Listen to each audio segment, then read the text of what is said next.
I just have a comment on the Sure. minutes. The microphone's kind of loud. On the first page there, where it's talking about advisory committee members in attendance, just a couple technical kind of corrections. Karen is the chair and should be noted rather than the member.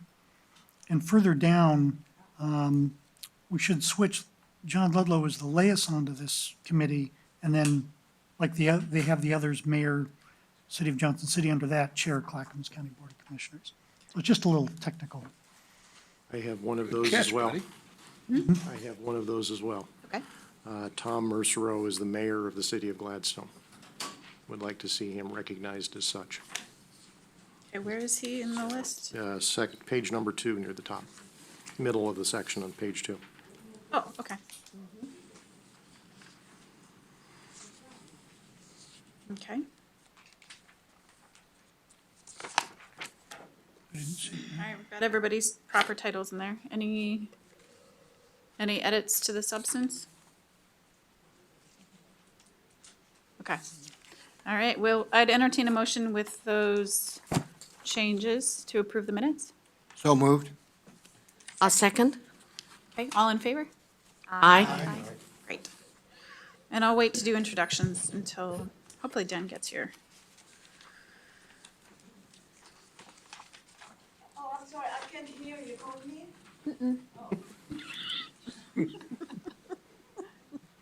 I was looking to see if he was going to come in. All right. So let's go around and do introductions so that's out of the way, and then we can get through any public comments that we might have and keep on trucking. Thanks for coming this evening. I'm Karen, Milwaukee City Councilor and Chair. John Ludlow, Clackamas County Chair and Liaison here. Diana Helm, Mayor of Damascus. Harry Kofel, representing the River Health Unincorporated Area, River Health Advisory Board. Berkeley Drake, City Council, Happy Valley. Brenda Perry, City Council, Westland. Steve Johnson, Gladstone City Councilor. Kay Mordock, Mayor, Johnson City. Great. All right. Ed, do we have any public comments?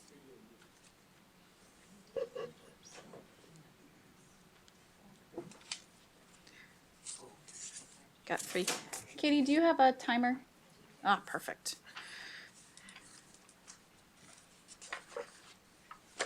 Okay, I don't have Maybe my, Greg should introduce himself, seeing as he was. yep, we Who missed are you. And why are you here? My apologies. I'm Greg Geist, Director of Water Environment Services. Thanks, Greg. All right, so we have 3 comments for the record. I'm going to ask each of you individually to come up to the microphone and introduce yourself and your city, and then you'll have 3 minutes to speak. I think, Katie, we're set to 3 minutes, right? Okay. First is Natalie Smith, please. Yeah.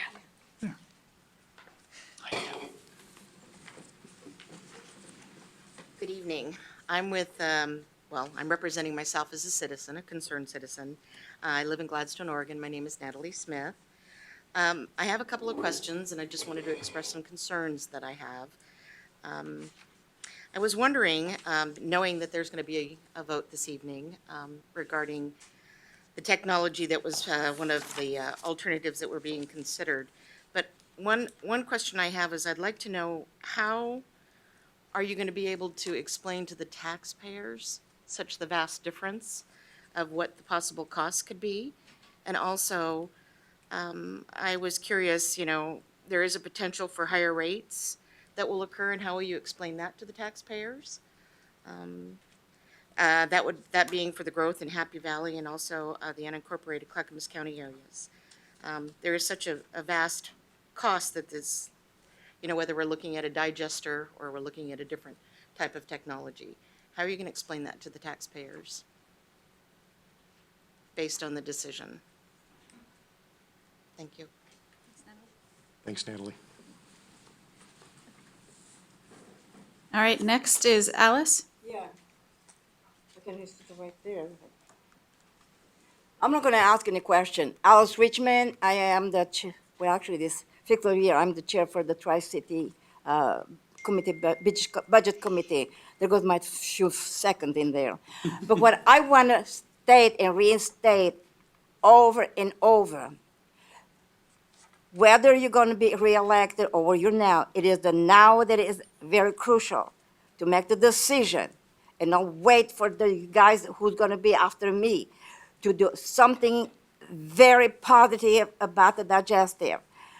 Greg, yes, demonstrated and talked to you about it, showed us it is not something that it is new, ain't gonna go away, it's not going to do this. I think also the lady previous me is worried about how the rate is gonna work. I think it was covered zillion time backward and forward, that if you people, if she's not informed from Gladstone, that means this friend in here from Gladstone, the counselor, didn't do his job to prepare his customers, his residents in there. So I'm hearing that it is your jobs also to educate from now, actually from yesterday, all these things that is happening, because, I mean, it's been talked and talked and talked and rehashed. So it should be nothing new. But the digestive is going to be replaced. And I think Greg is the most, I don't know if the word is not engineering, but he knows what he's doing. We're paying for what to do. He won't jeopardize his paycheck, let's put it that way this time, to do something that it wouldn't be profitable all the way around for the plant, for his job, for the staff, and for the resident. So I want to make sure you understand the drasticness. It is now. Whether you say, well, I got a few more months, and maybe I don't get reelected, I'm going to leave this job to somebody else, it's a cop-out. And you have a responsibility to do something that is being rehashed and rehashed. But the digestives are not going away. He is doing something his best to work with Milwaukee about doing this load and that load. That's just a bandage. It ain't gonna solve the problem. So do you want to waste a little bit of money and time to do with the bandage? I don't like bandages, not even on my knees. I'll rest my case now. Thank you. Thank you, Alice. All right. You're welcome. Next up, we have Susan Liston.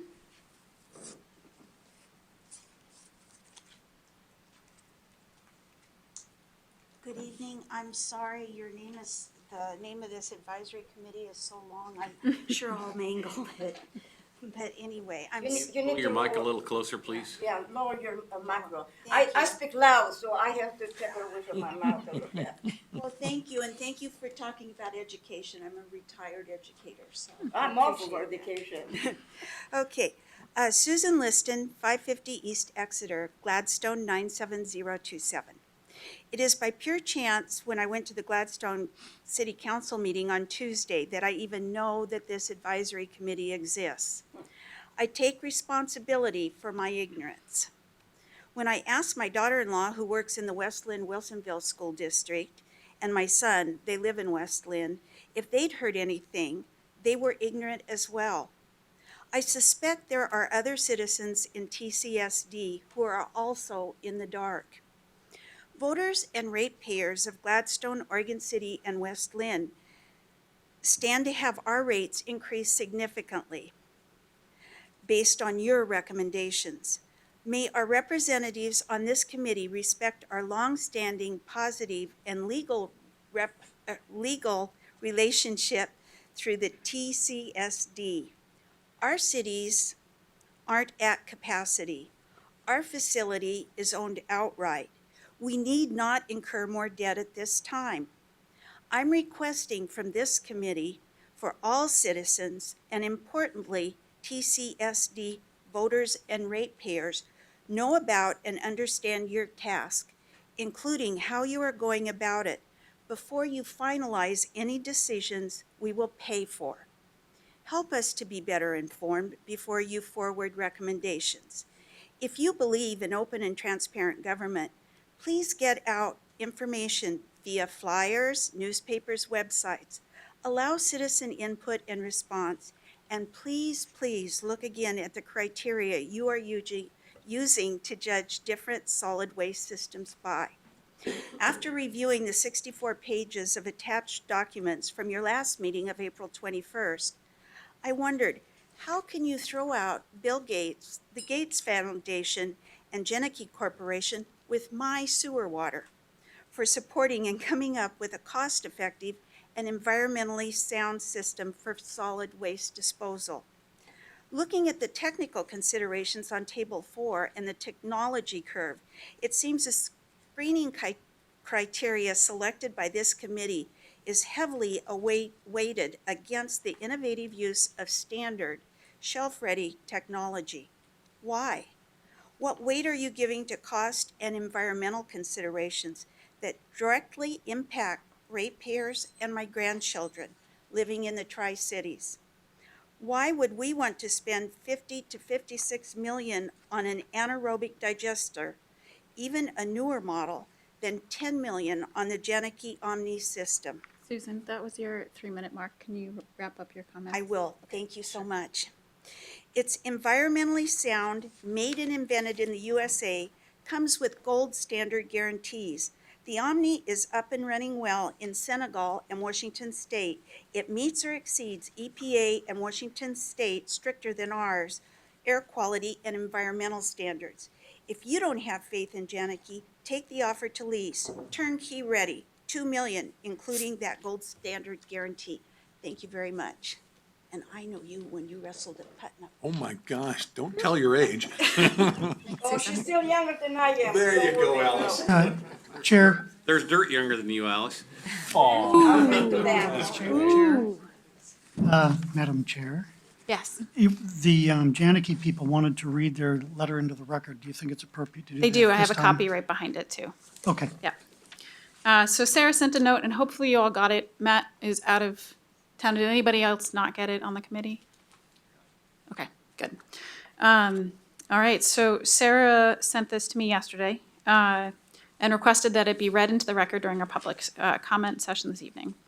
Dear Ms. Power, thank you for the time and effort you and your committee members all have invested in considering Janicki Bioenergy, JB, and our waste processing technology as a possible solution at the Tri-Cities Water Pollution Control Plant.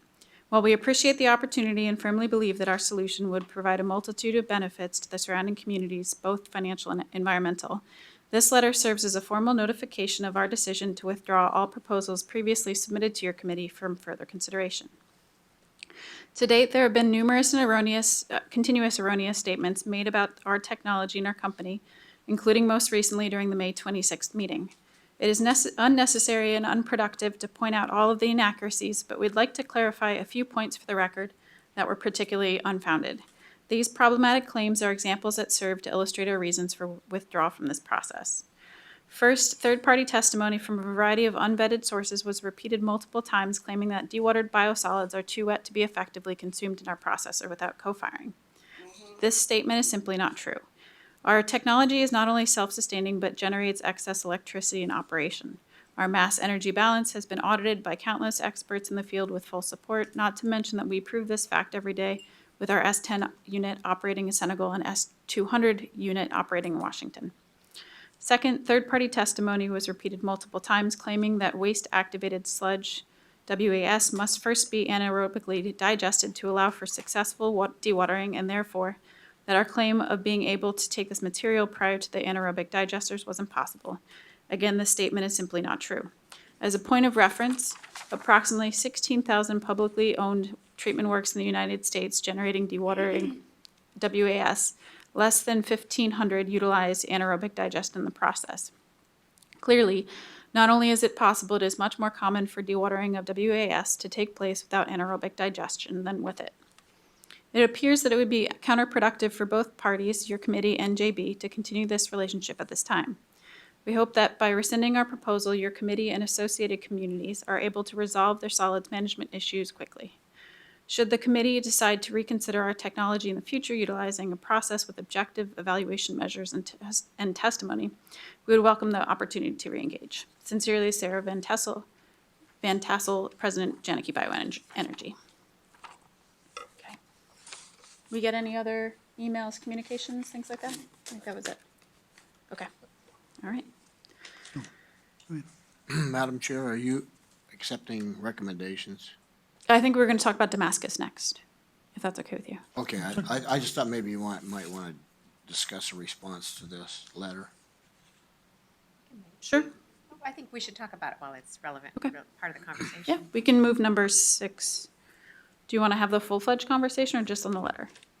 I think it was just on the letter. Okay, Just on the letter. all right. You know, one of the things that I wanted to point out, first of all, I think that we owe them a letter of thank you for the amount of time and effort and energy that they put into informing us of how their process works. I was very impressed with the last presentation they made on May 26th. And in fact, it served to help me make a decision that I really don't need to go see it physically because their presentation was so clear. And I was very impressed with it, and I think that had it not, given the fact that we have a situation where the digester capacity at Tri-Cities is rapidly disappearing, and number two, the fact that this process was so new and did not have permitting within the state of Oregon, that the timing for getting that permitting would have made it almost impossible for us to move forward with this particular process. However, I would not like to see us shut this process down because it could be very valuable in the future for plants like Hoodland or some of the other issues, and even application at Kellogg in the future. So, again, I would just like to emphasize that we need to send a letter to that effect. I sent them a note saying thank you for her time and coming down here and presenting to us, but I can do something more formal on behalf of the committee if you'd like. I would like to see something more formal. Okay, sure.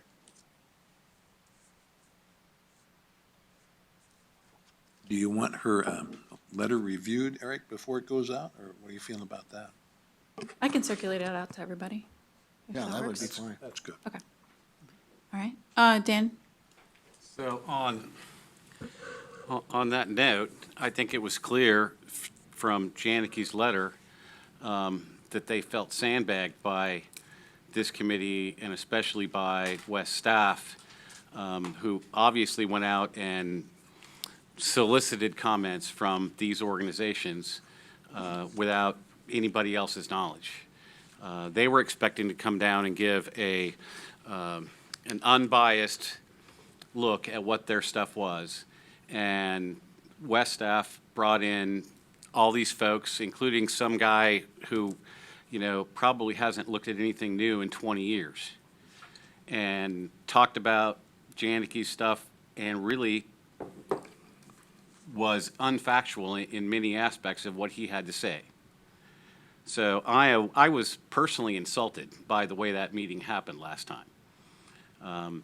Normally, you would let somebody come in and have their say and not try to circulate information out to see if you could get 20 or 30 people to come in and protest whatever they were doing. So I was personally affronted by the way that meeting came down last time. Brenda? I would agree that a letter should go out to them to thank them, and I would like to think that sometime in the future, when they've got the regulatory issues sorted, when they've got a little bit more provenability on it, reliability, so we can say, yes, this does work, not just in those two places that are very temporary and not really designed for the type of work that we were going to put the omnipressor to use for. I would really like to think that later on down the road, when they've got some of those issues resolved, that we could talk to them again and maybe set up something so we can deal with waste issues that are now being trucked to Eastern Oregon. To me, that would be a very useful thing that we could use in the area, not just for our two systems, but for a lot of other areas that are in, a lot of other facilities that are in the same position. So definitely, we want to, and I do tend to agree with Mayor Holliday that I was surprised to see these other people coming unexpectedly to the meeting, although that did not sway my opinion on this. My concerns remain the same, and none of this other information, the watering or anything else weighed it. My concerns weighed DEQ regulations, air quality regulations, how long it's going to take, whether or not we can do it, and reliability of the omniprocessor, which is not proven yet. And so those were my major concerns, and they remain the same. So definitely I'd like to stay in touch with them. I think really appreciate all the work and effort that they put into it. It looks like an exciting technology, just a little later on, maybe not right now. Steve, I think you were next, then Markley. It was, Markley had his card up Oh. first. Markley? Thank you. Yeah, I think from the comments, the city of Happy Valley did meet, discuss this, and voted not to go forward with Janeke, but it was not based on technology issues. It was based mostly on, frankly, they're not permitted to operate in the state of Oregon. And the permitting process, we felt, would take quite some time due to the DEQ rewriting the air quality standards, and then the permitting process beyond that. So I think those, to us, are the major issue. I think the technology, I'm not an engineer, so we can let the engineers figure that out. But I do think that this process that they're talking about is innovative and I think has a future in this world of the biosolids handling, but it's just not today. And hopefully that Janeke would continue to pursue with the EPA and DEQs and regulatory agencies of getting their product approved. So we do not have a solids handling problem. We in Gladstone don't, we in Tri-Cities most likely don't. CCSD has a solids handling problem. The Omni processor at its low price point potentially offers a grand bargain. You walk away from it and you may find yourselves in quite a sewer war. You may find the need for moratoriums, and the going may get to be pretty tough. So I wouldn't be too eager to throw it out. It is a solid process by a solid company, and I think that fear and ignorance should not get in the way of a good solution. Eric? I would just like to underscore the words of Dan and Brenda and Markley and indicate that I, too, was quite disappointed in the rebuttal that we heard that night because I don't think it was applicable. And as Janeke has pointed out in their letter, wasn't in fact an error. One of the issues that I have and one of my decisions was basically based on time. And it's not that I'm throwing this process out as Mr. Johnson had indicated, but the fact that it would not be able to be permitted and allow us to use it within the time limit that we have for meeting our solids handling capacity needs. Brenda? Yeah, and I should have mentioned that our council met also, and it was the same issues. So the issues that I mentioned was the reason why we did not feel we could go forward. But I don't feel like I'm ignorant on this or afraid on any of this. I just don't feel like I can go forward with something that is still in essence in the R&D phase of this. And so, and I don't actually agree with the Tri-City is fine and CCSD1 is the one with the solids handling problem. We have IGAs with CCSD1. This is, we have agreements in place. We all have this issue. We all have this problem. So I think we need to think more as a group and less of a just us. The people of Steve, you were up The anyway. people of Tri-City voted in 1980 to form a sewer district. It did not include Happy Valley, unincorporated Damascus, or any other. Specifically, it was voted down once because. of Yeah, that. there was a ballot measure in the late 70s that included unincorporated, and it was voted down. And that is a political issue that has never been solved. And just declaring that it's merged is going to cause all kinds of grief. And I don't think you want to go there. I think that you should look to a vote. I will also make one final comment on the hatchet job of the Janeke folks. I think we should be embarrassed. I really do. That was poorly done. I don't think we're merged, Steve. I'm talking about IGAs in place, agreements. Okay, I'm just responding to you, but I don't think we're merged. And I would also back you in that we do not merge formally without a vote because that's the way it should be done. But we're not merged right now. We have IGAs in place. So do we have enough for the letter? Yeah, I mean, do you want to switch the agenda around and continue discussing this now, or do you want to talk Yes. about Damascus?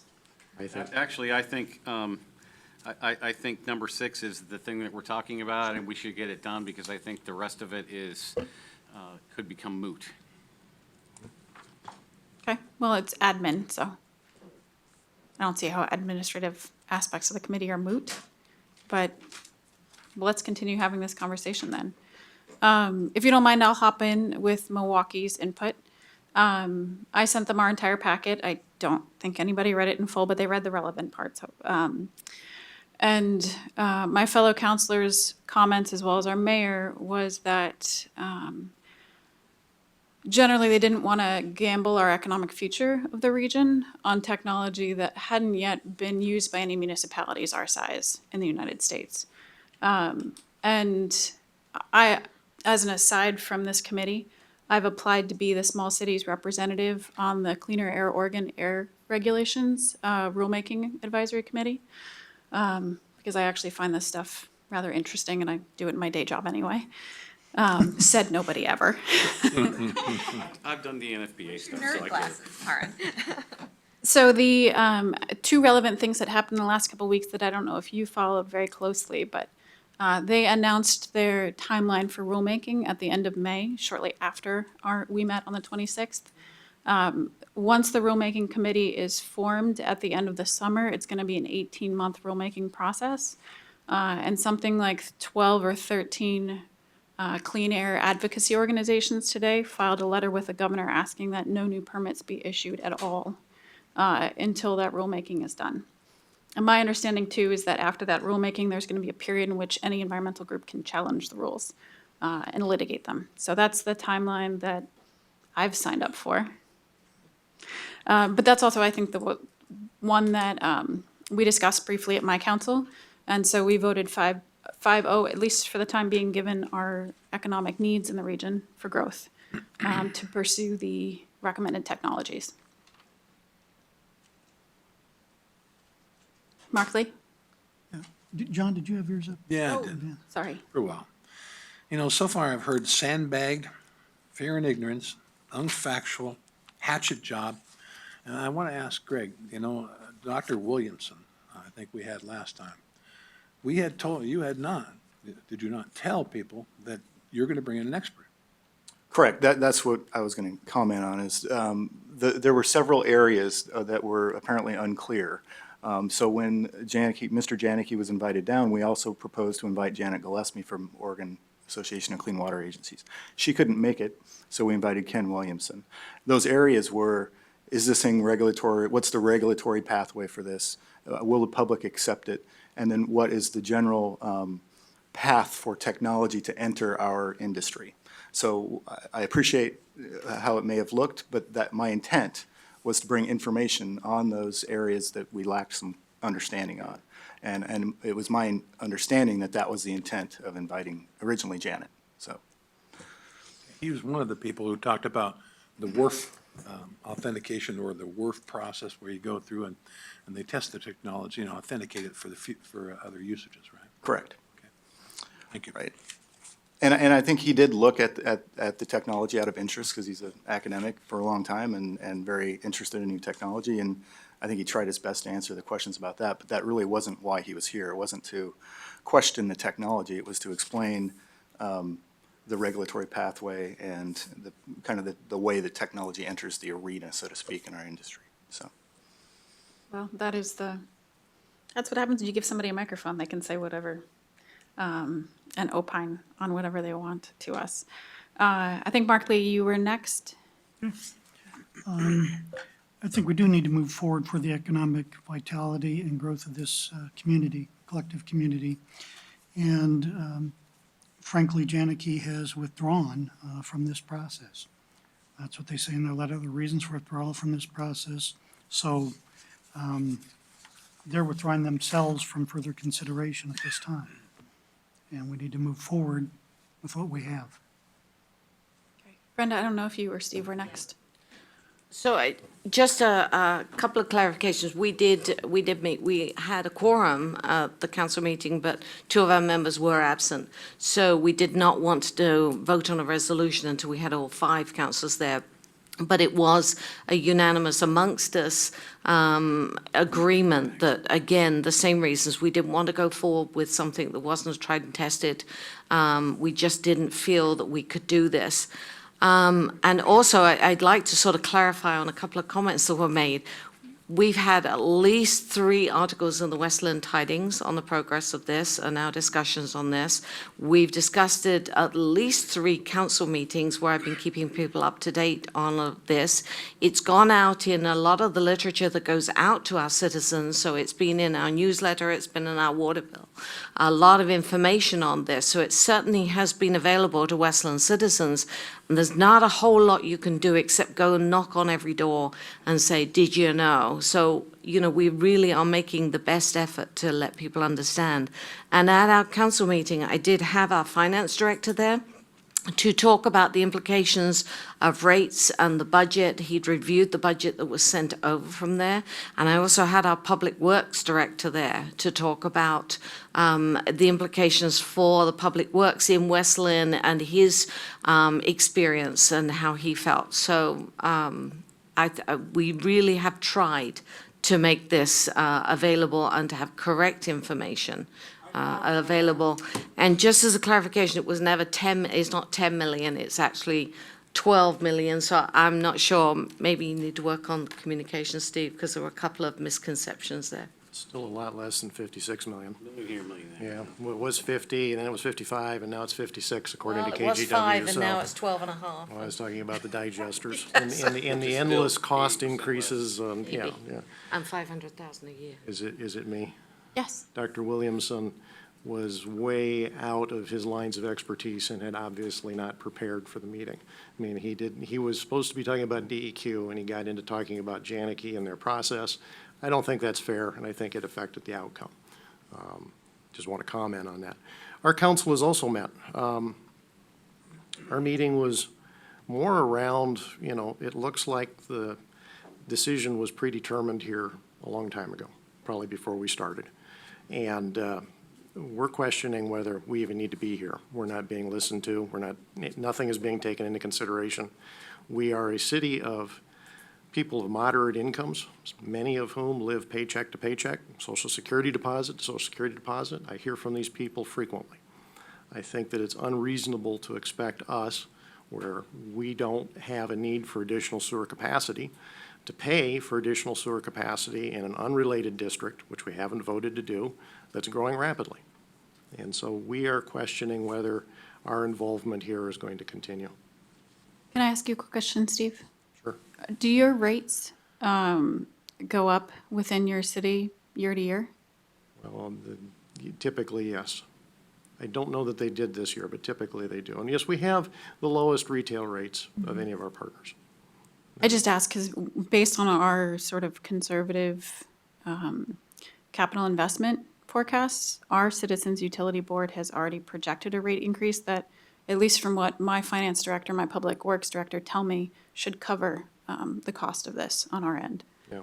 Well, we also have aging infrastructure, which we own, unlike Happy Valley, which doesn't own its infrastructure. We're going to have to maintain that. I mean, it also affects the plant. We have I&I problems, which increases our need for liquids handling capacity. We're going to have to pay for that. And that will probably come out of rate someplace as well. So if we're having to pay for sewage handling for Happy Valley and the unincorporated areas, we're going to have to pay for that as well as our needs and our infrastructure. That's patently unfair. I mean, we have all of the sewage capacity that we ever need and always have. So the ask is unreasonable, and I think we're going to fight it tooth and nail. Well, I would just observe that we haven't made an ask of any city yet. I mean, I think we're going to need a follow-up on the population study forecasts, which is forthcoming when those are done. But this is just about what technology we think is best for our region as a whole. And I'm sorry if you felt the last year and a half here with the group of us, as we've learned about this, has been a sham. It is. I think that it was predetermined. I think that the Clackamas County Commissioners and West made this decision a long time ago. And the outcome of this is to cover them. That's the purpose of this committee. So do you And think? that's true. I believe that. Are you suggesting that each of us are incapable or unwilling to make our own independent decisions with our counselors? We weren't asked to be here, we were demanded to be here. I mean, this was, you will be here. And it's pretty obvious that, you know, the script has been made. I mean, we've been marched towards a decision. Well, And I'm here we trying are. to have us make any kind of decision since we spent a year not making any. Which I don't think is a good use of public resources either, if we just convene and ask the public to listen in and hold meeting after meeting without any actual outcome. Such is my opinion. Okay. Hey, you heard me for a change.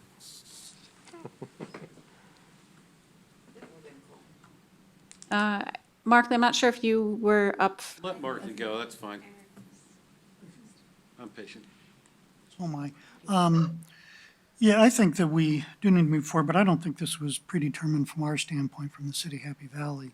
We've looked at the proposals, we've examined the information, and like I've said, I think that this is innovative technology, and I think that we need to grasp innovative technology. The problem that we have in maintenance, what our council has, is that it's not permitted.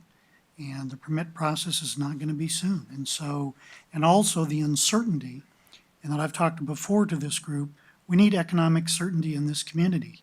And the people that want to do business here need economic certainty. They need certainty on infrastructure.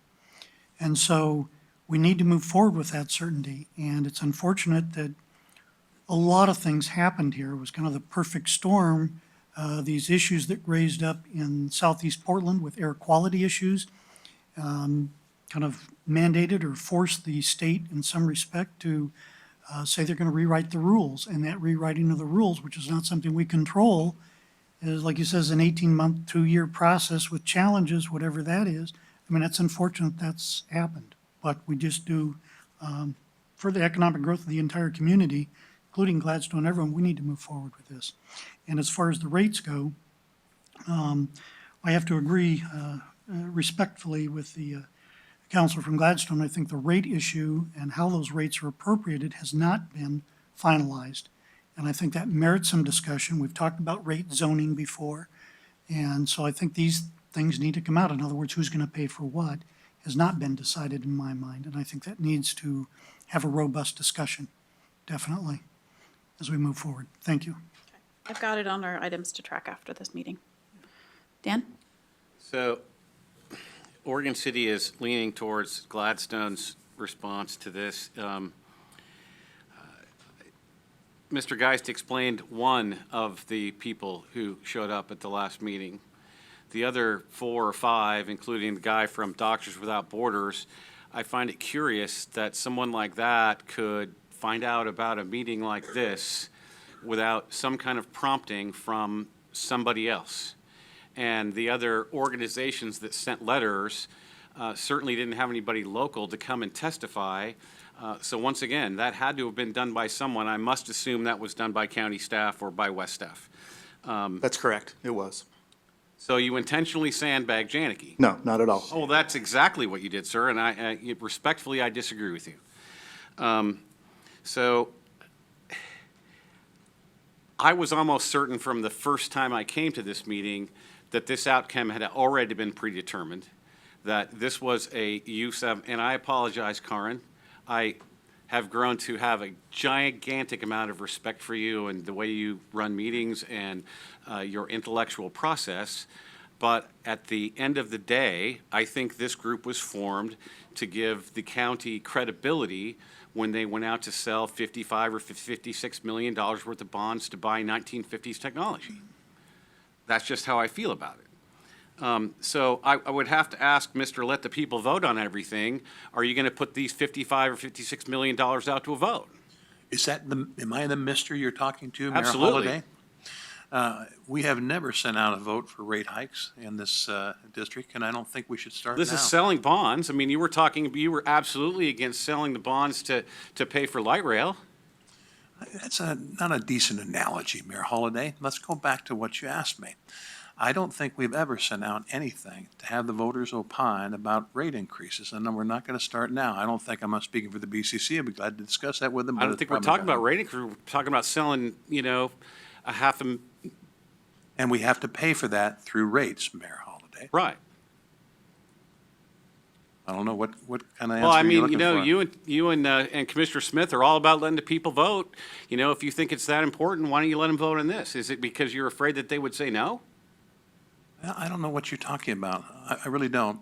I mean, again, in order for us to have the technology we need to process our solids, there'll have to be rate increases. Heretofore, there's never been a vote on that, and that must be what you're talking about, I think, right? Well, no, in order to do this, in order to build these digesters, you're going to have to sell bonds. We don't need a vote of the people to sell bonds, but we have a revenue Well, you bond didn't source. you didn't need a vote of the people to enact a vehicle registration fee, but you did that. I don't know why you keep throwing kind of oddball analogies in here. We're not talking about oddball the at all, here sir. and, we're talking about the here and now. We're talking about sewer, we're talking about rates, talking about technology. Now, to build this technology, there will have to be some bonds sold. They're called revenue bonds. You're familiar with those. And with the rates increase, that will pay for the revenue bonds. Simple as that. So you don't really care about hearing from the people on this. You love to just put on words in just on people's just mouths. on your own pet issues. Oh, Mayor Holliday, you're trying to pick a fight, and I won't go that way. Okay, I well, care so about a lot of things, I regardless will what you finish think. my time with Go ahead. saying that Oregon City is absolutely opposed to the digesters. I think we believe that there are much better technologies, cleaner, more environmentally friendly. And at this point in time, we will probably do everything in the city's power to prevent this from moving forward. And being that we're the host city, we do have some ability to do that. Think. A host One city. lawsuit so I would far. just remind you too, Dan, that there's more than one city that hosts processes for the region. Brenda? I think Steve was. I think I'm next. Somebody else was Sorry. ahead of me. The water jug is in the way. Eric, I don't like to keep you waiting. You yell at me. Okay. Well, I've had it up a long time. First of all, I regret Steve Johnson's comments that this thing was rigged and that we didn't know how to evaluate it. If you recall, let me ask you, Mayor Holliday, and you, Mr. Johnson, were you present when the Regional Wastewater Advisory Committee was formed? You mean the first one? Yes, Well, of course. this current one. Yeah. You were there? You were at the table? You helped draft the bylaws and the operating agreements? And the reason for it? No, we got a notice that said this meeting was going to happen. I'm not talking about this one. I'm talking about the original We're one. talking about 2008 or 2005 or whenever it was, right? Yes, Well, of yeah. course I wasn't. Okay, I was. And the reason that committee was formed was because we had a need at that time for a regional decision about the expansion of wastewater treatment. At that time, the membrane bioreactor wasn't even considered. I considered it, and then we sold it to the rest of the committee, including Wes, who did not agree with it at the time. And the reason for it is because it made more sense. It was more economical. The question is, where should we put it? That decision was taken out of our hands. It was made by the county and by Wes to put it at Tri-Cities. That's why you have a membrane bioreactor from CCSD1 sitting on your plant.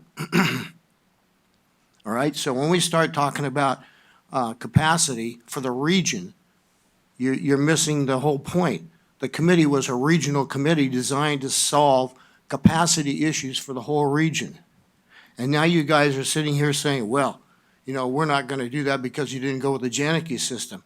And you failed to realize and you failed to understand that it wasn't the technology that was a problem. It was the permitting and the time that we have to do that. Where did you miss that point?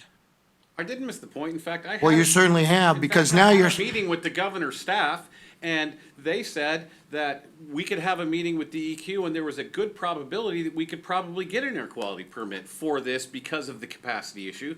But this got rushed through into this thing to make sure that we had a decision tonight, and county staff sandbagged Janicki at the last meeting, and that's why they sent a letter and said, we're done with you guys. first of all. Dan they and did not everybody send- else, they I did- just want to interrupt really quickly. I understand there's a lot of hot tempers on this issue. We are talking about I significant. resent the implications. We're talking of about it. significant investments from everybody's potential municipality, and it matters a lot. But For the purposes of keeping this meeting civil, I'd appreciate if we stop either referring to each other as sandbagging each other or the county as being sandbagged. It's not going to lead to a very clear outcome as we're continuing this discussion. So let's keep it a little bit more respectful if we can. Thank you, Eric. That's And- correct. There was no sandbagging. I listened to those guys the same as you guys. That didn't enter into my decision at all, because I talked to Janicki afterward, and he said the technology was there, that he could, in fact, their proposal was to be able to dewater it to the level that they needed. That wasn't the issue. Never was and never has been in my mind. The issue was the permitting. Let me ask Director Geist, do we have time to go through the permitting process before we run out of capacity? I don't know, because I don't know how long it would take. It's a huge risk, right? How fast are we losing the capacity that we have? Well, like I've said, we've got about 3 years. 3 years. Okay. Is that a sufficient amount, enough time in your mind and Steve's mind to be able to go through the permitting process? Yes. Absolutely. Point of clarification, though, you're talking also, once you pull the trigger to put in digesters, how long does that take? I'd have to review the schedule. I don't know. Because before you've said 2 to 3 years. Yes. I thought I So- heard 4. Sorry to interrupt. I thought I heard you say 4 years So previously. that's why I'm saying that. Maybe a year ago. Just one point of clarification, we're talking about timing, we're talking about not just this time, but the time to. Right. I think it's a little, well, I just want to make a couple points. We knew that there was interest in this technology pretty early on in this process. We intentionally set up a very rigorous review process for the technology that included engineering staff from the cities, as well as outside experts that were actually competitors with MWH for this. So they had every reason to go against the grain, so to speak, and to come up with a better idea than what MWH and West staff came up with. I would love to come in here and say, I'm going to save tens of millions of dollars. Why would I not want to do that with this new innovative technology? The other point I want to make is we do embrace innovation at West. We're piloting 2 projects right now that will be first in the state if we implement them. One of them is a alternative disinfectant that's not being used anywhere else in the state. It's been successful in Europe and in other parts of the country. But again, we're going through a rigorous evaluation process. But we're always, always, always looking for the best solution, the best technology, the best answer for our ratepayers. And to imply otherwise is unkind, so. And that's how we came to the parallel processing, using the digesters in parallel, not serial. Because it was an innovative technology that would save us time and buy us time. I wouldn't say it was innovative. I would say that it was an operational move to buy us some time, correct? Did you follow up, Eric, or are you and Greg? I'm done. Okay. Steve? Oh, you were up first. Okay, thank you. So, I don't see that we have time for the permitting because we're making an assumption it's going to pass. Supposing there were issues, you're looking for the new air rules and then all the other regulations that are going to be done. We're looking, before we could even start, Janicki themselves said that the one that they're using right now in Washington and the one in Senegal is not the one they would use for us. They would redesign and make a new one for us. So they're not going to do that until they got the permitting. So then they've got to redesign it, then they've got to build it, then we've got to set up some stuff in there. We're looking way down the road here. We're not looking 18 months, 2 years. We're looking more 4 to 5 years. It's a risk. We would be past that capacity issue. Also, it concerns me when talking about just us. Westland is in the same position as Gladstone. We're not growing. We don't have the space to grow. Most of our stuff is infill now. So we don't have a major capacity issue where we've got to deal with it. But there is capital expenditure needs to be done when things break down, when things don't work, and the whole district comes together to pay with it. I am definitely looking at the growth areas, which are Happy Valley and Oregon City are the big growth areas, to be paying the major part of this. And I will definitely be there up front in these discussions later on. When we talk about sharing of costs, this is going to be very important. And I expect Steve to be there with me because we're in the same sort of position here. But I understand that you just had a new pump station built, which Gladstone didn't have to pay for. We did. No? It's going to be built, right? It's on our 5-year capital plan, yes. Right, but that's not something Gladstone's going to have to be paid for because there's things like that are going to come up and it's going to cost. And if we share the cost, then one city's ratepayers don't have to carry the burden of it all. I just see it as that the more of us in there putting money into it, the less of a burden for our ratepayers overall. We already Steve? share costs within, am I still doing that wrong? Yeah. You just need to bring it closer to you, I think. We are already sharing expenses within our region, which is the Tri-City Service District. I would point out that the Janicki process is licensed in Washington State by the Department of Ecology, which is considered to be more strict than the Department of Environmental Quality in Oregon. Yes, it is an experimental permit. They are currently processing solids from Sedro-Woolley, Washington, and from throughout Skagit County and some King County. The biggest problem that I'm aware of that they have today is they run through that too fast. They can't keep it. They can't keep enough raw materials to keep the plant running, which I think is a unique problem to have. I have to circle back, and I'm going to take over Chair Ludlow where Mayor Holliday left off here. The part about we keep saying we. We are part of the Tri-City Service District, which was formed by a vote of the people as an ORS 451, which regrettably is governed by the Clackamas County Commission.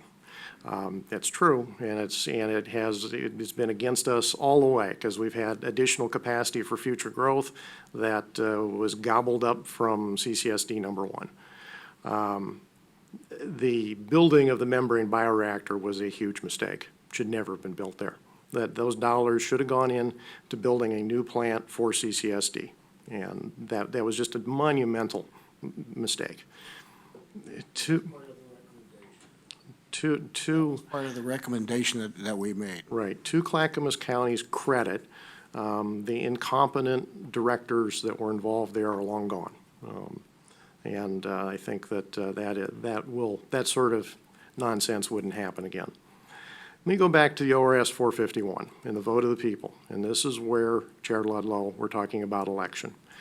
It appears to me that you're declaring that 2 service districts are merged, Tri-City and CCSD number 1, by practice, by operation, by co-investment, which is another name for merger. I mean, by the time it ever got to a vote of the people, the argument would be, oh, we're already so co-invested, you might just as well vote yes and we'll be merged. In reality, ORS 451 does have a section, if you're going to substantially change a service district, you may send it to a vote of the people. And I would like to ask you to do that. That is a political problem. You could solve that. The Board of County Commissioners could solve that this November, simply by asking the question, would you like to merge with CCSD number 1? And you could make all the arguments about how great it is and how good a deal it's going to be for the Tri-City people. And you might be right. You can lay it out for them. If you're wrong, I'm going to oppose you as every chance I get in that election and leave it to the people of Gladstone, Westland, and Oregon City to decide that. And whoever it is that makes up CCSD number 1 besides Happy Valley, unincorporated, and Damascus. There's Woodland and all kinds of other little bits and pieces of CCSD number 1. Whatever you want to do there. But Tri-City is the 3 cities, and the people in 1980, and by their vote of no in 1977 or so, made it very clear that they wanted it to be the 3 cities. If you want to change that, send it to a vote of the people and make it happen. You could solve a lot of these problems very quickly. You'd have your answer. Much like the auto tax that you're talking about, and I know. Gas tax, sir. Gas tax, if you go back to light rail, I mean, you were big into that too, that the people should vote. I'm saying the people should vote. They voted originally, they should vote now. I'm sure you're gonna tell me I'm completely wrong, but that's what I'm you not should gonna do. say that at all. And that will solve this problem. Well, if I may, really quickly, if we continue at the glacial pace of not making any decisions, I don't know what we would put on the ballot in November. We'll just say, Karen, then I'll take your request back to the full board. There you go. First time we've agreed on anything today. I don't think we have, but go ahead. All right. Dan, and I think then Mark Lee. Okay. And then do we want to prolong this? No. Conversation I indefinitely? personally don't, but, that's completely up to the committee at this point. I spent the last 6 days at the United States Conference of Mayors back in Indianapolis. And at least 2 of the major sponsors were CH2M and HDR. And I had the opportunity to talk with senior vice presidents from both of those companies who put me in touch with people who had been out to Janicki and seen the process. And both companies had client cities or client counties that they had authorized the Omni processor to be on the bid list along with other kinds of processes. So to say that this isn't, something that could be approved by an engineering firm is just, well, I just don't buy it. The other thing is, I did meet with the governor's staff. We were working on getting an opportunity to present, to ask for the possibility of whether an air quality permit could be granted even in the midst of these rule changes, because obviously the DEQ works for the governor, and the governor has the ultimate sway about, making some decisions. Obviously, she, did the thing to Bullseye and other things about, saying this is what's going to happen today or whatever. But we weren't afforded the time to do that because Janicki was already at the point after their treatment at the last meeting, they weren't willing to provide the simple documentation I needed to take to the governor's office and meet with DEQ. So I think this has been a known process from the beginning. I went into it with some hope. I came out of it with much less hope. And as Councilor Johnson has so kindly pointed out, this started with a vote, and it can end with a vote either by the BCC or by some kind of an initiative or referendum. And I am familiar with both the initiative and referendum process. Thank you. So Dan, I have 2 follow-up questions for you. Sure. When did you meet with Governor Brown on this? I said Governor Brown's office. Sorry, her staff. About let me look. It's on my schedule. That was very English. The 6th of June. Yeah, but it's not Zed. Like 3 weeks ago? Yes. It's not Zed. And directly after that meeting, I talked to Janicki staff, and they were so put off by the way they were treated at the last meeting that they were saying, we just don't know that we have any desire to expend any more money or energy at a place that is obviously hostile to, what we're trying to do. So at that point, they talked for a week or so and got back to me and said, we're just not willing to spend any more time on this as long as the current leadership is in place in Clackamas County. My second question is, you and Steve keep on talking tonight about going out to a vote of the people, but we haven't even reached the question about what kind of technology we think would be best for the region yet as a committee. So are you, I think, willing to have that conversation about rates and co-investment, or is this the end of a conversation? It's clear to me that the answer to that question happened literally before this committee was formed. Commissioner Savas was very clear at the very first meeting that digesters were what we had to have, and this was just to get us down the road to get the digesters. Well, Commissioner Savas is no longer with us, but I'm curious from a. He speaks individually for himself, Mayor Holliday. I'm interested Here. if we take a vote tonight that's in support and reflective of what I'm hearing is a majority of the other council's positions. Is this the end of the road for both of you, or are you interested in continuing the conversation on rates? I think we're gonna have to talk about, we're gonna have to see how the vote comes out before I can answer that question. Okay, well, I think we've discussed last month's presentation pretty thoroughly. Sure. I'm ready to call a vote if anybody else has further comments. Markley, I know your card is up, as is Steve. Go ahead, Steve, I think his is up before mine. I would point out two things. One is, I also efforted to get the information that the governor's office wanted and had some long and conversations with the Janicki people on the phone. We exchanged emails, and there were some very long pauses, and they decided that at this point they wouldn't want to do that. I was quite disappointed, especially since I think we were making some inroads with the governor's office. Also, I again want to point out, there is a huge difference between a glass plant and its exhaust emissions and a sewer plant. You don't tend to find selenium and arsenic and, Hexavalent chromium? yes, all kinds of that sort of stuff. You tend not to find that in wastewater. I mean, it might be from some industrial sites, but my understanding is they're supposed to be pre-treating it if they're doing those sorts of things. I have some experience working in IT at a glass plant. I can tell you that, at least on a larger scale, I drive by Bullseye every day. I know exactly where it is. I can see the furnaces through the door, and it looks like a smaller version of what I've seen before. They are filthy, dirty places, and they emit all kinds of nasty stuff up their stacks. There's no scrubbing. And it's not unusual for the local authorities to go to glass plants and say, hey, guys, you need to, tune up your furnaces or some such. So, to compare the two, I don't think that's a very good technical comparison. I just want to make that point. Sure. And I'm sorry if I made it sound like the two were conflated. I think the Cleaner Air Oregon process is for all air permits, not specific to toxic emissions from glass manufacturers.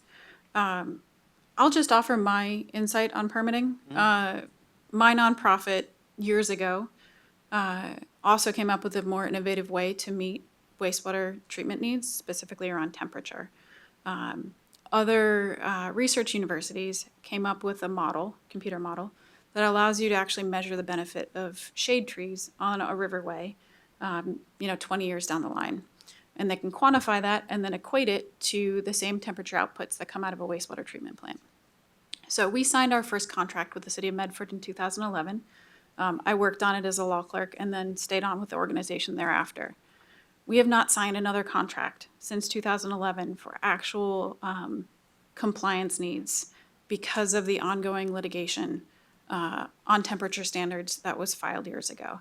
So this was supposed to be done. We have the full, I would say contrasted with emerging technology like Janicki, there's an entire DEQ internal management directive that explains to staff how to permit these things. It's 100 pages long. We have a full set of rules on it. It is still not moving forward as an option for most wastewater utilities in this state because of this ongoing litigation. So I appreciate that, you're very eager to move forward with something that is new and promises, a lot of different benefits, but I think we can't, from my perspective, individually, I have seen how long litigation can drag things out, and even the very best intentioned technology gets swept up in that. And unfortunately, ratepayers, don't have full options at their disposal because so much of this is out of us as decision makers' hands. It is environmental groups and others who decide to challenge the agencies on rules, and we all end up sitting and waiting to see the outcomes. So I know we've talked individually about our experiences with working with new and innovative technology, so I just wanted to offer my observations and my work experience. So uplifting, sorry. Markley. When we're talking about wastewater, nothing's uplifting about it, but I'd like to make a motion that we move forward for the economic certainty of our region, economic certainty, vitality of our area.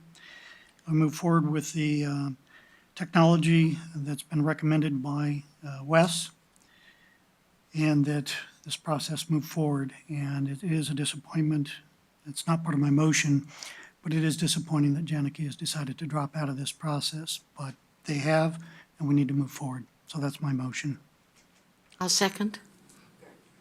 Okay, any further discussion? Okay, all in favor? Aye. Opposed? No. No, Abstain? Okay. All right, so, Did you want to do a show of hands? You make sure that everyone, yeah, I thought, you know, Counselor Johnson and Mayor Holly voted no. That's clear enough. but I thought, why don't we go around the table and that way we can say, you know, Happy Valley or yeah, whatever Happy your Valley position. is supporting the motion. Okay. Unincorporated is supporting the motion. Damascus is, Damascus for the next week and a half is supporting the motion. Milwaukee is supporting the motion. Johnson City is supporting the motion. I will not miss this political theater at all. Gladstone is not supporting the motion. West Lynn is supporting the motion. Oregon City is opposed. Okay, thank you. All right, so that'll be in the record, so there's no, yeses that get So, commingled. Is there a need to meet anymore? I mean, it seems to me we're done at that point. So that was my question to you and Dan. I mean, there's a lot of this we haven't fleshed out. Yeah. But if this was a make or break Yes. discussion for you, I think it's Yes. helpful for everybody else to know it. Yeah, I don't see a reason for Gladstone to continue to participate here. And I think that we're going to depart. It's pretty clear to Oregon City as well that this was predetermined from the beginning, and that the county doesn't listen to cities, that they go whichever way they choose to go. And I don't want to have them be able to come back later and say, well, geez, Oregon City was at the table, and, you know, they didn't do whatever. So, you know, Oregon City will decline to participate in this process any longer, and in fact, we'll do whatever we need to do to protect our ratepayers, which may include, you know, a multi-year lawsuit or whatever the case might be. And so far, the county doesn't have a great track record suing Oregon City, so I'm pretty confident that we can move forward. Brenda, I saw you put your card up next. And then Mark. So I'm very disappointed that Oregon City and Gladstone are not going to participate in this, because I think it's going to be very important that we all participate and make sure that the rates and the costs and everything else are apportioned fairly.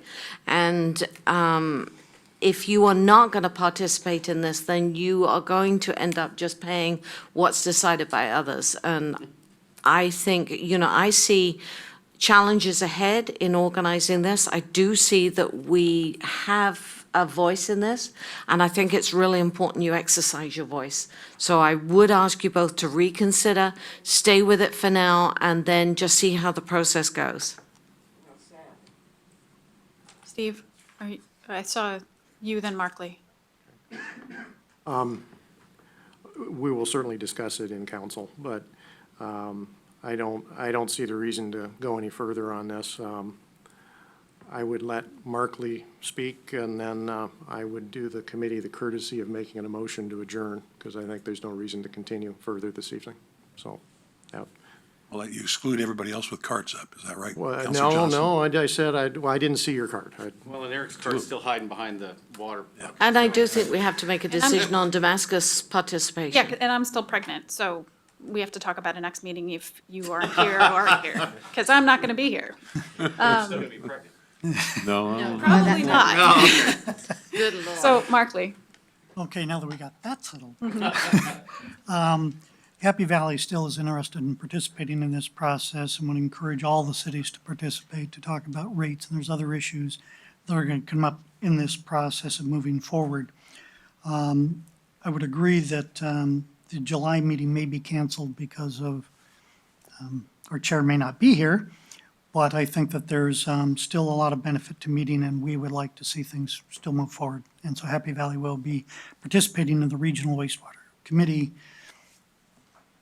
as it goes forward. Thank you. Eric?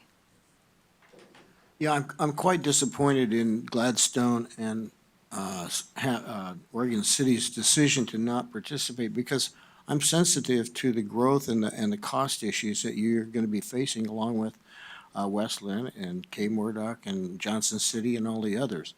And I think it'd be useful to come up with a reasonable way of allocating costs that would be fair for everyone. In the beginning, if you'll recall, the decision was made by several cities, including the Tri-City Group, to remove the Kellogg treatment plant and the cost of that and the cost of replacing that capacity was to be borne by the unincorporated area solely. And so I am sensitive to that issue of how you allocate costs and who pays for what and when. And so it would be useful to have you at the table to discuss those issues. By the way, we will be at the table discussing those issues. Chair Ludlow? Well, I just want to say thank you for all the time that all of you have put into the process. I appreciate the time and energy you put forward in looking at all these technologies. And unfortunately, we don't have the luxury of having a great deal of time left. Some of the technologies that were presented were risky, unproven.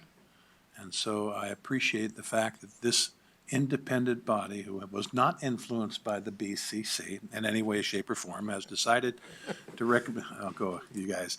You know, if there's any political theater here, which you keep repeating, you guys have been delivering it.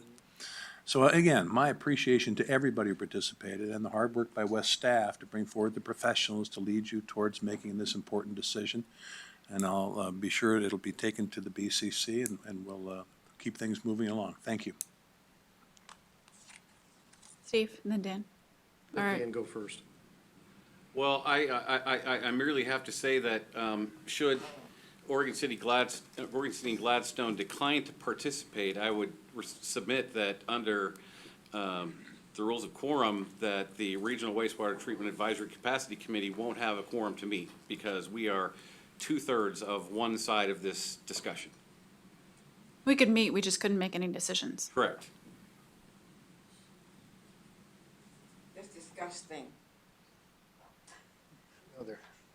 Oregon City, Gladstone, and Westland each have 3 1/3 votes. Oh, good point. So 4 of those have 1 vote each, It's unfortunate that'll leave the BCC to make all the decisions. which is gonna happen anyway, so what's the point? Actually, the way that it works is it's 1 2/3 for the 3 and then 1 for the 5. So it's But it- 5 even. That is still moot, though. Without having a quorum on this side of the table, there isn't a quorum. Steve, may I speak candidly with you both on the record? Absolutely. Okay. I think we spent the last year very frustrated about not having the ability and space to have a very honest conversation with each other. And I think despite our differences on this particular issue, it's really disappointing to me that you are pulling out because you didn't get your way. Oh, no, and I want to be clear, it's not because we didn't get our way. It's because the way that the county staff treated these folks to the point where they had to say, listen, we just are so frustrated with you guys and with the way we've been treated, we aren't willing to put any more time in. And that's what that letter said. I saw a couple letters from external parties that Greg said he solicited. They didn't attack Janicki, they just offered other ways to pursue approvals.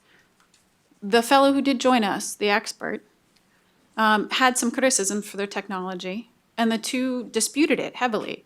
I don't think any of us were expecting to have a full court hearing on the merits of the technology last time around, but that doesn't necessarily preclude us from being able to make a clear-eyed decision on this as individuals.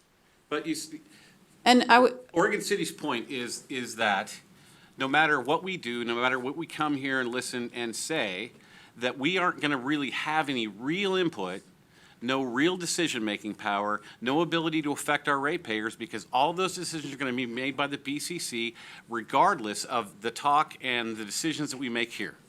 But to be clear, the way that Janicki submitted their proposal to this committee was a bit unusual, to say the least. We haven't even decided on a technology path, and here it was a $12 million proposal just handed to us by Councilor Johnson at a previous meeting. I mean, we're not at the point where this committee has even recommended anything in particular.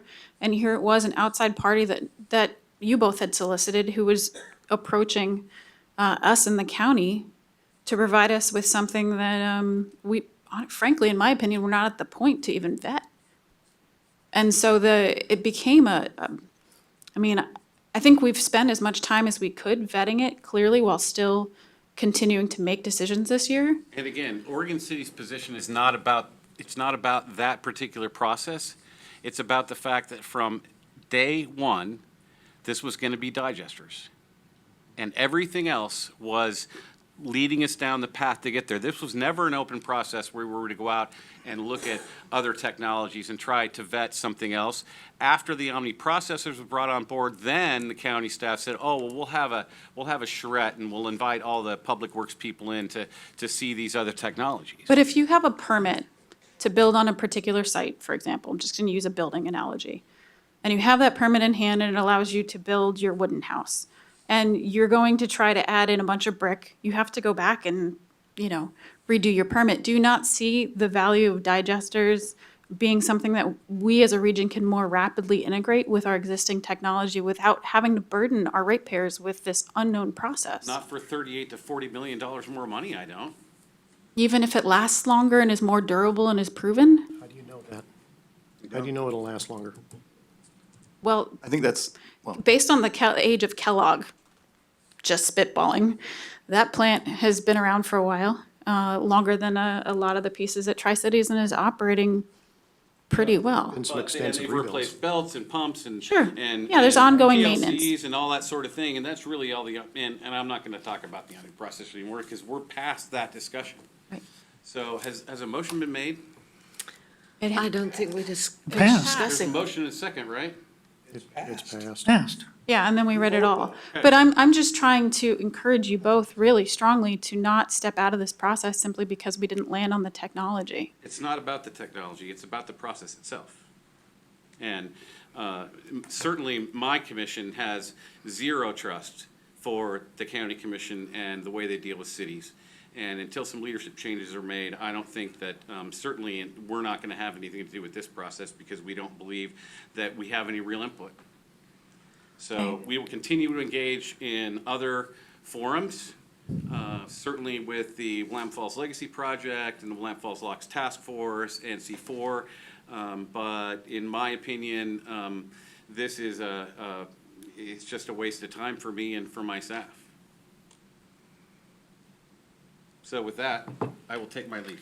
Well, can I just Folks. speak, Dan, Oh, before sure. you go? I'm sorry, on this issue, because it really significantly impacts West Lynn. Mm-hmm. Because this, as you said, this is 2/3 of Tri-City. So, I find this a little frustrating. If we are going to work together, if we can work together, then we can take governance.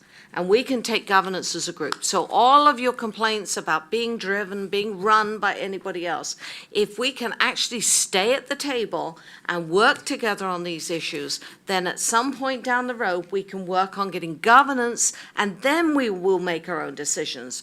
But walking away from this decision is not helpful, because that just says we can't get on, it's the same as it always was, BCC needs to stay in charge, because we can't agree with each other. If the BCC stays in charge and they sell $55 million worth of bonds, there's never gonna be any governance change. That's the end of the story. So, We don't know if it's 55 million. I apologize, Brenda, but I've had all the fun I'm willing to have. So does that mean you're no longer participating in Tri-City? I know we have more to discuss about Dan's departure. I'm mindful of the fact that Greg has a private commitment, and we're about 25 minutes over our schedule already. So if you don't mind, can we skip briefly and then we'll come back to this? I would do the courtesy of making a motion to adjourn, but I'm also going to leave. So I've made a motion to adjourn. I think there's more to talk about. I've made the motion, you can second it, vote on it. Either way, I'm leaving, but I'm doing you the courtesy. Dies for lack of second. Everybody have a nice evening. The Damascus participation is the next subject. I think we're going to skip to the project update. Yeah, I apologize. project I have a update, I'm personal sorry. commitment, so I just wanted to give a very brief update. The population forecast is finalized, and we did verify our numbers with city staff to make sure that they're in line with what they're thinking and what's in their, I believe it's their transportation planning efforts that also does some population forecasting. Overall, the trends and projections were pretty consistent with the 2011 work, so that was good. And we're using that information now to set the needs for the capacity. So the design criteria essentially for our solids capacity needs. So that's all going well. And then we're still looking at two technologies, that being thermal drying and digesters. So a lot going on, a lot of technical memos being written. I think we are a little bit behind schedule. I think originally a year and a half ago, we wanted to be done with, have that preliminary design and cost estimate, because that's essentially what is going to determine where the rubber hits the road as far as negotiating some kind of cost share co-investment. I'm cautiously optimistic that we'll have that by the next meeting, if the meeting is. Do you, quickly before you have to go, do you need us to meet in July? Because I'm sure we could appoint an interim chair. No, I think I would prefer if we wait until the end of August, which, Yeah, that'll give you an opportunity to get the information together. correct. Yeah, Yeah, I I appreciate Share that. time to deliver too, you know. Yeah, Yeah, thanks. and I apologize, I probably Oh. should have planned for this to go long. but- When are we ever on time as of late? I can't imagine. Yes. Question, are we gonna see the population numbers You will, yes, we'll share that, with you. and the growth? Yes, Okay. Thank you, Greg. thank you. Thank you, Greg. Have a good long weekend. It is a long weekend. That's right. Okay, and I'm sorry, Eric, Brenda, I Oh, don't no, remember who was no. first. Okay. Do we want to comment or have any further discussion plans, given that the majority of Tri-Cities unfortunately has departed? My question is, are they gonna be included in the detail that comes out and reports that come out and all that kind of But stuff? don't forget, they are still the Tri-City Advisory Board. Yeah. And so Okay. via that, they'll be informed greatly. And they still have an opportunity to come. I mean, they want to go back to their councils. But I would like to get this Damascus participation, Me too. if we can talk about that. I would encourage, in fact, I want to support having Damascus remain participating in this process. I think it's important for their community. I think it's important for all of us. Damascus still is a community. They may not formally be a city technically, but I think that community deserves to have a representative on this board to, as we move forward, because it's going to talk about rates, all the things, and they're going to be affected by these things as well. So, and I know that Diana Helm here has done a great job, and so I would encourage her to continue in that role and on this committee and also the River Health Advisory Board. I'd concur strongly. I think my disappointment tonight with Gladstone and Oregon City's departure is tremendous, because I think over the last 6 months, we have done a tremendous job in being as inclusive and open and transparent as we can, given the complexity of the matters before us. I mean, I think having Kay join us to represent her small city was just as important as the larger, soon-to-be unincorporated area formerly known as Damascus. And Diana, I mean, your presence here and your clear-headedness and thoughtfulness on what we're working on has been an asset to us all, and I think has greatly done service to your community. So I would be delighted to have you stay on. Would you make a recommendation to the board that when Damascus is no more, July 17th, that we would make that appointment, please? So you need to. Yeah, I would make that motion. All right, good. I would second. All in favor? Aye.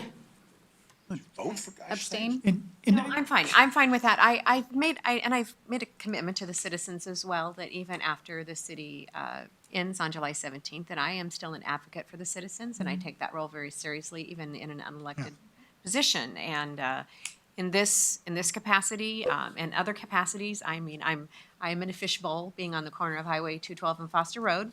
So I get a lot of visits from a lot of people for a lot of different things. So I'm happy to continue to help and come to the table. I said, if you need the wheels greased at Clackamas County sometimes, I'll go bug John Ludlow. So I'm happy to do that. I've stayed rather quiet this evening because I thought Damascus actually set the new lows for how to handle meetings and stuff. But I almost said, do we need to give them their marbles as they walk out the door? I've never seen, and I will say too that I did not come into this with any preconceived notions. I love new technology. I was one of the champions of new technology in Damascus at the beginning because of our lack of sewer.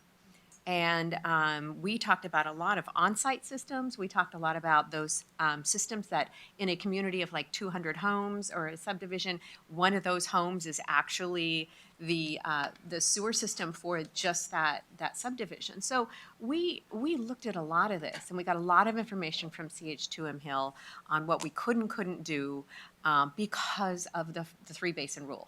So our sewer has to go downhill, just like Happy Valley's does, because it cannot go into the Clackamas River.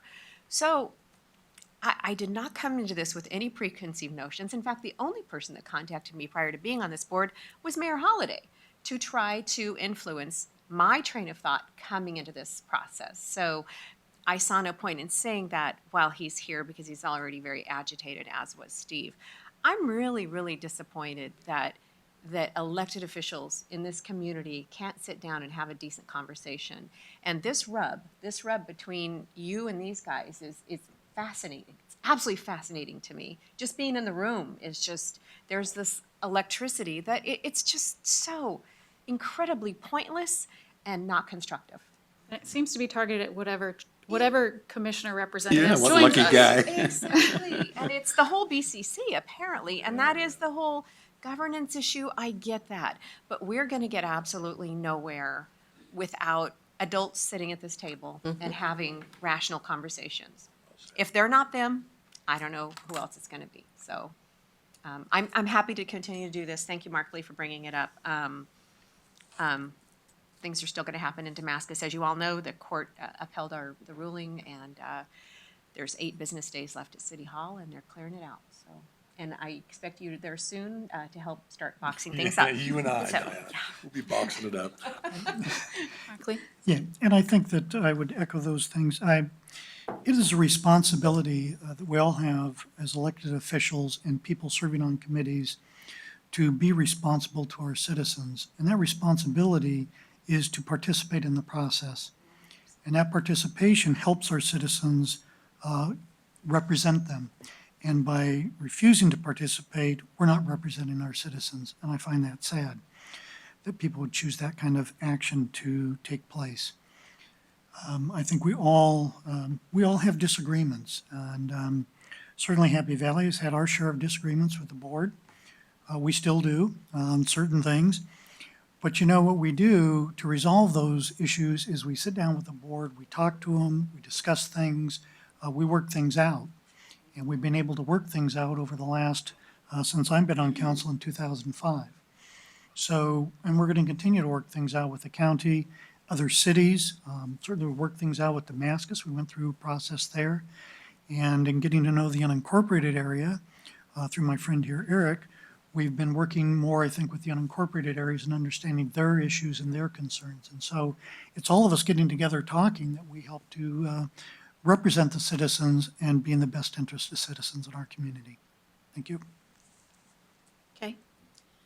Yes, I just wanted to, I'm not much of a talker, but I'm going to give it a try. The reason I got involved was I figured that we are, as a district, this was a huge decision that we were going to have to make, watch and take care of our ratepayers. So this is why I got involved and why Johnson City has decided to go to the BCC and ask to become a participant. I'm here to support my citizens and do what's best for them. And I feel that what occurred this evening was very childish. And I feel bad. I hope that they reconsider their decisions and come back, because we do need them to make a district-wide decision on certain things. So, and I agree with Mark Lee on his comments, that this is why we're here. Brenda? Obviously, this leaves Westland in an extremely difficult position, so we're going to have to go back and discuss this as a council, but I am not walking out on the committee. I'm not walking out on the discussion, regardless.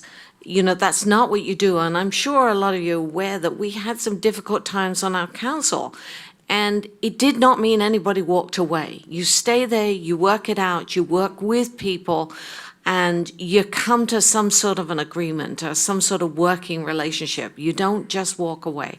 So this is very frustrating. As the last third of the Tri-City left at the table, we will stay at the table and we will continue to work on this. And I don't know, I'm very frustrated by the whole thing. It's just put us in a difficult position. Well, may I say, did not mean to be the catalyst. I simply stepped in the room, you guys. It's like Karen mentioned, it doesn't matter which commissioner it is, I guess. But, you know, I'm always willing to listen. I'm always willing to talk to people. I open the door to everybody. I'm willing to debate whatever. But this is kind of a one-sided thing. And like I say, it was a political theater. They love that word, but that's what they're delivering here tonight. It was very disappointing. And, you know, what their threat is to tie up for years by litigation the progress of this county.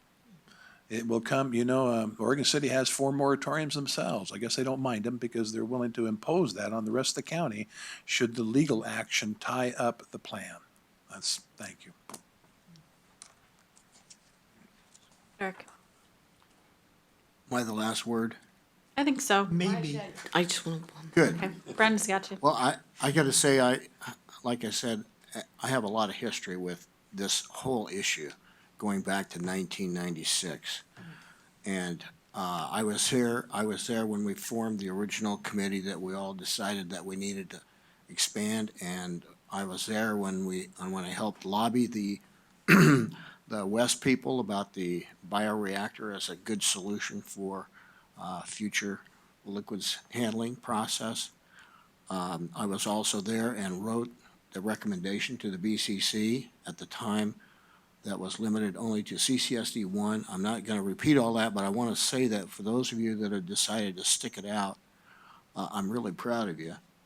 And like I said, I think that was an enormous display of immaturity on the part of Steve Johnson and Dan Holliday as they walked out of the meeting. Because like I said, I'm not closed-minded to technology, as you can see from the membrane bioreactor, and and I'm also sensitive to the fact that, you know, you have areas that don't grow as fast and as much as others, and so how you divide up that pie and how you divide up that cost and who bears what needs to be discussed and considered. And without them at the table and their input, I think that leaves us pretty much hampered. But anyway, I just want to thank you for your courage of sticking it out, and I think it'll work out for the best in the future. And I would also like to say that, you know, at this point, I wouldn't shut out Steve Johnson or Gladstone or Oregon City at this point and leave the door open for them to return when they have a clearer head. This is not yet a Brexit situation. Yeah. Right. Please. Right. So, and I actually think Gladstone forgot they're also part of CCSD 1 in that. So they still are part of the table. But, you know, one of the things, and I'm sorry Greg has gone, because, you know, we've been, you know, felt that Janicki wasn't maybe treated as well, although I don't think that I treated them badly. I had questions for them, but I thought they were legitimate questions, and I was not influenced by the people that came to the table. But I think Greg and his organization has taken one heck of a beating at times, and they have been given a very difficult time at some of these meetings, and, you know, I feel bad about that. I think we have to remember courtesy, and that we are colleagues in this, and I think sometimes it gets forgotten. Oh, I'm pretty confident that Greg has gotten slammed at every single meeting we've had for probably the last year. Which I feel very bad about. I mean, I think Wes Thank you has done a for great that. job. They continue to do a great job in this community, and they're moving things forward, and they've done things cost effectively.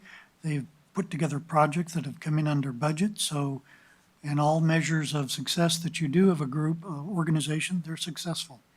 I think that needs to be noted. And I'd also like to note one technical thing. It seems that we don't have a quorum. We do have kind of a quorum here. We are just an advisory committee. We're just advising the Board of County Commissioners. So the fact is that City of Happy Valley, and this is just true with all cities and counties, we don't take the advice of our advisory committees 100% of the time ever. I mean, you just don't. I mean, sometimes they come up with something we, as a council, say we can't do. And we move forward in a different direction. So that's just part of the process that goes on in our government process. The BCC would be happy to continue to receive requests and information and advice from this committee. Yeah, thank you.